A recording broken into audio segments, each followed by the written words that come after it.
जय भगवान परशुराम। साथियों नमस्कार, मैं अभयदेव शुक्ल, पूर्वांचल राज्य हिंदू महासभा का राष्ट्रीय अध्यक्ष।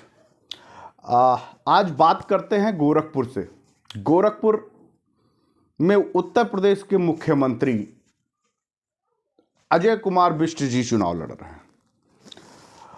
वैसे तो उनको लोग योगी आदित्यनाथ कहते हैं। मैं गोरखपुर के 80 से 90 के दशक के बाद, हालांकि गोरखपुर का इतिहास बहुत पुराना है। गोरखपुर में ब्राह्मण और बनाम क्षत्रिय की शुरू से जंग हुई है। वर्चस्व की लड़ाई कभी गैंगवार का रूप ले लेती थी तो कहीं राजनीतिक रूप ले लेती थी, और गैंगवार होते हुए राजनीतिक चोलों को पहनकर लोग कभी ब्राह्मण और कभी क्षत्रिय के वर्चस्व की लड़ाई लड़ते थे। इस समय पुनः गैंगवार तो नहीं कह सकते, क्योंकि गैंगवार जैसी बातें एक जमाने दशक बीत गए, लेकिन वर्चस्व की लड़ाई आज राजनीतिक पटल पे भी जारी है और उसमें पिसते जा रहे हैं गोरखपुर के ब्राह्मण। ब्राह्मण अपने अस्तित्व की लड़ाई या तो समझ नहीं रहे हैं या तो लड़ नहीं पा रहे हैं। उसका कारण यह है कि हमारा ब्राह्मण समाज का नेतृत्व कमजोर होता दिखाई दे रहा था। श्री प्रकाश शुक्ला की हत्या हुई, इतिहास गवाह है कि उसके बाद भारतीय जनता पार्टी की सरकार चली गई। एक महज इत्तेफाक इसको कह सकते हैं। और उस दशक में से बाद लगातार अभी तक वहां पे दो ग्रुप, एक ब्राह्मण क्षत्रप के रूप में और एक क्षत्रिय क्षत्रप के रूप में काम करता रहा। समय के साथ परिवर्तन होता गया। उत्तर प्रदेश की सरजमीं ने योगी आदित्यनाथ जी को प्रदेश का मुख्यमंत्री हिंदुत्ववादी चेहरे के प्रभाव पे बनाया, लेकिन उत्तर प्रदेश में लगा कि जातिवाद जड़ से मिट जाएगा और एक देश में सुशासन की व्यवस्था जिस तरह की बात कर रही थी भारतीय जनता पार्टी, उससे सुशासन को जगह मिलेगी। लोग जातिवाद से बहुत दूर होंगे और विकास के रास्ते पे जाएंगे। लेकिन उत्तर प्रदेश के पटल पे ये राजनीतिक रूप से सफल होता नहीं दिखा। जिस उत्तर प्रदेश में लोग जातिवाद के नाम पे बहुजन समाज पार्टी,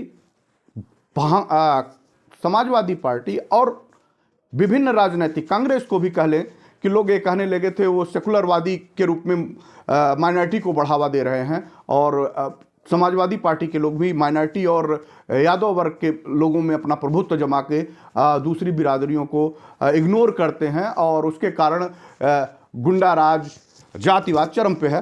तो उसको उससे जनता उब चुकी थी और उसको बदलाव लाना चाहती थी, और हिंदुत्व के एजेंडे को हिंदुत्व के रंग में रंगा भारतीय जनता पार्टी उसका चोला पहने भगवा को राजनीति में एंट्री कराया और योगी आदित्यनाथ जी को उत्तर प्रदेश की गद्दी सौंपा दी। यहां तक तो ठीक। योगी आदित्यनाथ जी उत्तर प्रदेश के पूर्वांचल के क्षेत्र से मुख्यमंत्री स्वर्गीय वीर बहादुर सिंह जी के बाद हुए थे। लोगों को लगा कि अब उत्तर प्रदेश में जाति धर्म मजहब के नाम की लड़ाई नहीं रहेगी और हिंदुत्व और भारतीयता को बड़ा करने और उसको अखंड बनाने के लिए अब एक सुशासन का दौर, अच्छे दिन का दौर शुरू हो जाएगा। लेकिन कुर्सी संभालते ही गोरखपुर में वो पुरानी जो क्षत्रिय बनाम ब्राह्मण की स्थिति थी, वो कुर्सी पे बैठते ही चरितार्थ होता दिखने लगा। और योगी आदित्यनाथ जी के अंदर का अजय कुमार बिष्ट जग गए। अजय कुमार बिष्ट ने मुख्यमंत्री की कुर्सी पे अपनी व्यक्तिगत जो जाति को टारगेट करते हैं उसकी भावना से ग्रसित होकर उत्तर प्रदेश के विकास के बारे में ना सोचते हुए गोरखपुर में अपने प्रभुत्व को स्थापित करने का की पहली कड़ी में क्षत्रिय बनाम ब्राह्मण की लड़ाई को हवा दे दिया और शेरे पूर्वांचल कहे जाने वाले ब्राह्मण क्षत्रप श्री हरिशंकर तिवारी जी के घर पे छापा डलवा दिया। ब्राह्मणों में बेहद नाराजगी हुई। ब्राह्मणों में निसंदेह ब्राह्मण क्षत्रप के रूप में हरिशंकर तिवारी जी का अपना एक क्रेज था। उस क्रेज के अंतराल दृष्टिकोण से वो माने जाते थे और वह बात पूरे ब्राह्मण समाज को बेहद नागवार गुजरी और योगी आदित्यनाथ जी को मुख्यमंत्री की कुर्सी पर रहते हुए भी बैक होना पड़ा और उस समय पुनः हरिशंकर तिवारी जी ने राजनीतिक रूप से अपनी साख को क्षत्रप के रूप में अपने आप को प्रतिस्थापित किया और यह बता दिया कि नहीं, अभी भी ब्राह्मण समाज का नेता और ब्राह्मण समाज के एक विशेष वर्ग जो ब्राह्मण समाज का है उनके ऊपर अपना विश्वास रखता है और वहां लाखों की संख्या में लोग खड़े हो गए। मैं बताता चलूं कि जब जब मौके आए हैं गोरखपुर की राजनीति में, तब तब अगर ब्राह्मण परिवार के लोगों ने अपनी राजनैतिक भागीदारी सुनिश्चित कराने के लिए अपनी दावेदारी प्रस्तुत करी है तो वहां पे पूरा मठ, पहले एक ग्रुप हुआ करता था जो वो ब्राह्मण बनाम क्षत्रिय किया करता था, अब मठ उसका नेतृत्व कर रहा है और मठ को मुख्यमंत्री के ऊपर जो उनकी जाति है, जिस जाति में वो आते हैं, उसका प्रभुत्व मुख्यमंत्री के ऊपर हावी दिखाई देता है और वो गोरखपुर में चरितार्थ करता दिखता है। चाहे वो उस समय जब वो बतौर सांसद हुआ करते थे तो उसी सदर विधानसभा पे शिव प्रताप शुक्ला जी थे। शिव प्रताप शुक्ला जी उस समय विधायक हुआ करते थे और भारतीय जनता पार्टी में एक विशेष छाप के रूप में रहते थे। वो कैबिनेट मंत्री भी हुआ करते थे, लेकिन उनको हराने और उनसे व्यक्तिगत दुश्मनी कि वो ब्राह्मण थे इस नाते उनको पूरी तरह से हराने का कुत्सित प्रयास पूरा मठ करता था और वो उसमें वो सफल भी हुआ और उनको सदर की विधानसभा से सत्तानसीन जो थे उन्होंने उसको पदच्युत कर दिया, उनको पदच्युत कर दिया। ये लड़ाई हमने अपनी आंखों से भी देखा था। हमको याद है कि हम उस समय गोरखपुर छात्र राजनीति में रहते थे, गोरखपुर यूनिवर्सिटी में रहते थे और मैं माननीय शिव प्रताप शुक्ला जी के यहाँ हमारे बड़े घनिष्ठ पारिवारिक संबंध थे। हम उनके साथ आते जाते रहते थे और वो साफ दिखता था कि कैसे योगी आदित्यनाथ जी और शिव प्रताप शुक्ला जी के बीच में वर्चस्व की लड़ाई दिखाई देती थी और लोग कोशिश करते थे कि चाहे वो योगी आदित्यनाथ जी हों या फिर शिव प्रताप शुक्ला जी हों, इन दोनों के बीच में कौन 21 हो जाए, इसकी पूरी तैयारी और पूरी बात हमने करीब से देखा था। तो उस समय योगी आदित्यनाथ जी बतौर सांसद के रूप में वहाँ सफल थे और उन्होंने लोगों को सुनने में आता है कि वहाँ पूरी कूटरचित साजिश करके उनको उस व्यवस्था से और वहाँ सदर विधानसभा सीट से उनको हटाया गया और फिर अपने करीबी और चहेते व्यक्ति को उस कुर्सी पे बैठाया गया। ये लड़ाई बराबर चलती आ रही थी। उस लड़ाई के मद्देनज़र हम लोगों को दिखा कि उत्तर प्रदेश की सरजमी पे एक जब स्थिति आई तो उत्तर प्रदेश में गोरखपुर में एक नाम चर्चित हुआ करते थे, स्वर्गीय उपेंद्र दत्त शुक्ल जी। स्वर्गीय उपेंद्र दत्त शुक्ल जी आरएसएस के, भारतीय जनता पार्टी के और योगी जी के बेहद करीबी व्यक्तियों में से गिनती हुआ करती थी। मठ पे उनका पूरा विश्वास था, वो उनके साथ रहते थे और चूंकि वो ब्राह्मण थे इस नाते उनका ब्राह्मण समाज में भी बड़ा प्रभाव था। वो एक छत्रप राज करते थे और समाज पे और अपने लोगों को जोड़ने का काम करते थे। तो ऐसी परिस्थितियों में उपेंद्र दत्त शुक्ला जी बार बार कोशिश करते थे कि हम, चूँकि राजनीतिक परिदृश्य में उनकी एक अमिट छाप थी, वो कई बार कोशिश किए राजनीतिक परिदृश्य में, लेकिन आड़े आते थे।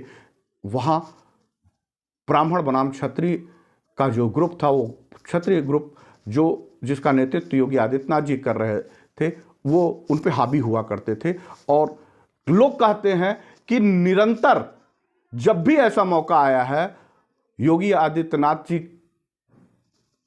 की जो टीम थी, जो एक वर्ग क्षत्रिय समाज था, वो क्षत्रिय समाज ब्राह्मण समाज के लोगों को ऊपर नहीं आने देना चाहता था।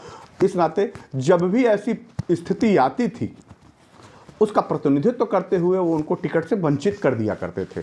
और विभिन्न परिस्थितियों के बाद भी अगर वो कहीं ना कहीं लोकसभा का पिछला चुनाव वो किन्हीं परिस्थितियों से प्रभाव में अपने कार्य के आधार पर उन्होंने लोकसभा के उपचुनाव में टिकट पाया, तो लोग कहते हैं, स्थानीय गोरखपुर के निवासी इस बात को बहुत बखूबी कहते हैं कि बड़े अच्छे अंतराल से उपेंद्र दत्त शुक्ला जी चुनाव जीत जाते, लेकिन वहां वर्तमान में उनको योगी आदित्यनाथ जी उस समय मुख्यमंत्री भी थे, उपचुनाव को जीतने नहीं दिया गया। और उसी के तनाव में वो मानसिक डिप्रेशन में आए और उनको ब्रेन हेमरेज हुआ, और वो हम लोगों को के बीच से आज इस दुनिया में नहीं है। और ये निसंदेह बहुत सारे आरोप उनके ऊपर लगे, और लोग गली मोहल्ले कूचों में इस बात को कहते दिखाई दिए कि अगर बाबा चाहते तो चुनाव उपेंद्र जी जीत जाते और आज हमारे बीच में होते। लेकिन शायद गोरखपुर के इतिहास में ब्राह्मण बनाम क्षत्रिय का जो एक ट्रेड चला, उस ट्रेड में उपेंद्र जी को की जान पे बनाई, और उपेंद्र जी की मानसिक टेंशन के आधार पे उपेंद्र जी ने इस दुनिया को अलविदा कह दिया। उपेंद्र जी का देहांत हुआ। उपेंद्र जी के देहांत में पूरे गोरखपुर को भी लगा, बड़ी अपूर्णीय क्षति पूरे समाज और पूरे पूर्वांचल में हुई थी। भारतीय जनता पार्टी के भी बड़े लीडर थे वो। सबको ये लगा कि योगी आदित्यनाथ जी उनके घर आएंगे, उनको सांत्वना देंगे, उनसे बात करेंगे। उन्होंने बात करना मुनासिब नहीं समझा और उनके दरवाजे उनके घर पे नहीं गए। पूरा समय बीत गया, उनकी पुण्यतिथि बीत गई। उस जो दौर से वो लोग, उनके परिवार उबर रहे थे, उनको सांत्वना देने पूरा परिवार आस लगाए कि आज नहीं तो कल वो यह एहसास करेंगे, और वो आस लगाए बैठे रहे। लेकिन माननीय मुख्यमंत्री के रूप में अजय कुमार बिष्ट उर्फ योगी आदित्यनाथ जी उनके दरवाजे पे नहीं गए। इससे वास्तविक रूप से लोगों में चर्चा का विषय देख के आया कि वास्तव में मन में कुछ ब्राह्मणों के प्रति जो जिस तरह से इग्नोर हो रहे थे, उससे उत्तर प्रदेश के मुख्यमंत्री के ऊपर प्रश्न चिन्ह लगा था। बार बार लोग कह रहे थे इस बात को, और हम लोगों को भी यह महसूस होने लगा था कि निस्संदेह जिस तरह से सिर्फ ब्राह्मण समाज के ऊपर ही टारगेट पूरे उत्तर प्रदेश में जो है वो, लेकिन उत्तर प्रदेश में की बात हम आज नहीं करेंगे। आज बात करेंगे गोरखपुर में वर्तमान की स्थिति में लोकसभा के चुनाव से होते हुए गुजरते हुए उत्तर प्रदेश के मुख्यमंत्री के रूप में, और मुख्यमंत्री के बाद फिर उत्तर प्रदेश में वो दोबारा सत्ता पाने के लिए मुख्यमंत्री की कुर्सी, विधायक की कुर्सी से होके गुजरेगी।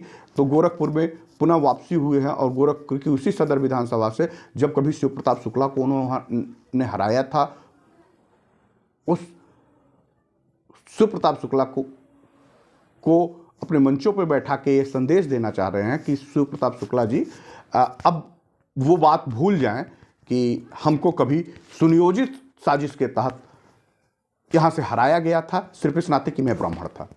खैर, राजनीतिक है, राजनीतिक मंच है, उनकी पार्टी के लोग हैं, वो उनका लीडर हैं, वो किस तरह से उनके बीच में अपने उस पुरानी बातों को याद रखेंगे या फिर भारतीय जनता पार्टी की नीतियों के हिसाब से उनको मुख्यमंत्री की कुर्सी की तरफ अग्रसर कराने के लिए उनको विधायक बनाएंगे, ये तो समय बताएगा। लेकिन अभी राधा मोहन दास का भी टिकट काट दिया गया। राधा मोहन दास को काट के बाबा को दिया गया।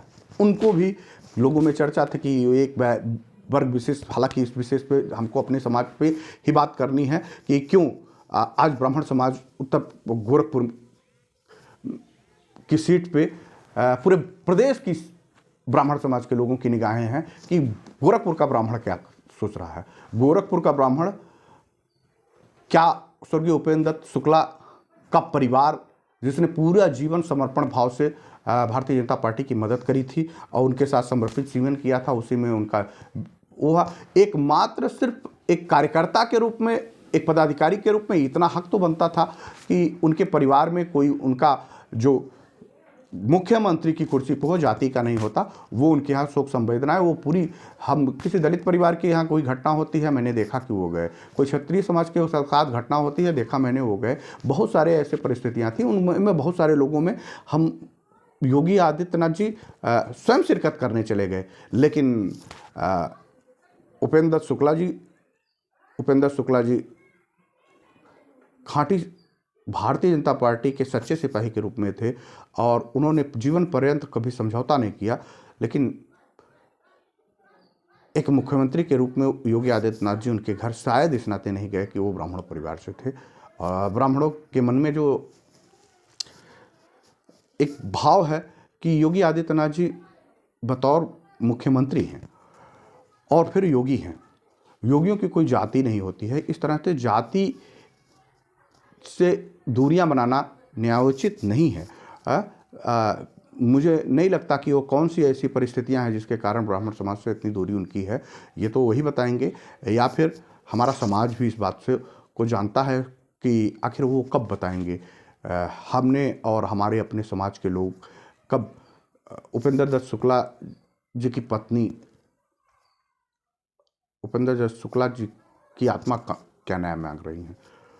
अपने ग्रामीण सभा क्षेत्र में थे, लेकिन ऊपर से लेके बड़ा अंतिम समय तक प्रयास किया गया कि शायद उनके परिवार के लोगों को मानवीय संवेदना के आधार पे एक टिकट दे देते और भारतीय जनता पार्टी की साख बच जाती और भारतीय जनता पार्टी में ब्राह्मण समाज के लोगों को भी यह कहने का हक मिल जाता कि नहीं, उनके कार्यकर्ता के रूप में अगर उन्होंने सतत मेहनत किया है तो उसके फलस्वरूप उनके परिवार के लोगों को जो राजनीति में उन्होंने पूरा जीवन समर्पण किया है वो उन बेसहारा हो गए हैं, उनको जनप्रतिनिधि के रूप में उनके कारवां को आगे बढ़ाने के लिए सेवा प्रदान करने का एक अवसर देना चाहिए था। लेकिन मुझे लगता है कि ऐसा संभव नहीं इस कारण हुआ क्योंकि उसके केंद्र बिंदु में योगी आदित्यनाथ जी बतौर मुख्यमंत्री के रूप में थे। और अब उत्तर प्रदेश की जनता को यह तय करना है, खासतौर पे गोरखपुर की जनता को इस बात को तय करना है कि ये ट्रेड में इस बार गोरखपुर की जो जनता है उसमें जो ब्राह्मण समाज है क्या अभी भी अपने परिवार के बारे में भी कुछ सोचती है, समाज के बारे में भी कुछ सोचती है कि वो समाज, जिस समाज में हम लोगों को रहना है, हमारे अस्तित्व को बार बार जब कोई कुरेदने की कोशिश करता है तो लोग परशुराम बन के सड़कों पे आ जाते हैं। जब कोई अस्तित्व को कुरेदने की कोशिश करता है तो चाणक्य बन के उनको सबक सिखाने का काम भी करते हैं। अब ये गोरखपुर की जनता को तय करना है कि योगी आदित्यनाथ जी उस विधानसभा से सीट पे चुनाव लड़ रहे हैं और उस सीट पे हमारी तादाद भी कम नहीं है। हम परिणाम के रूप में शिव प्रताप शुक्ला सहित उपेंद्र नाथ शुक्ला के साथ, चाहे वो हरिशंकर तिवारी जी के साथ हुई घटनाओं से सबक ले सकते हैं और अपना निर्णय देके एक एहसास कराने की कोशिश कर सकते हैं कि ब्राह्मण जब चाहेगा तो इतिहास बदलने का काम तब भी किया था, अब भी किया है। बाकी तो ये विषय आपका है। फिर किसी नए पोस्ट की तरफ आज मैं गोरखपुर की सीट की तरफ से, तो बेहद दिलचस्प होगा कि गोरखपुर में ब्राह्मण क्या करते हैं।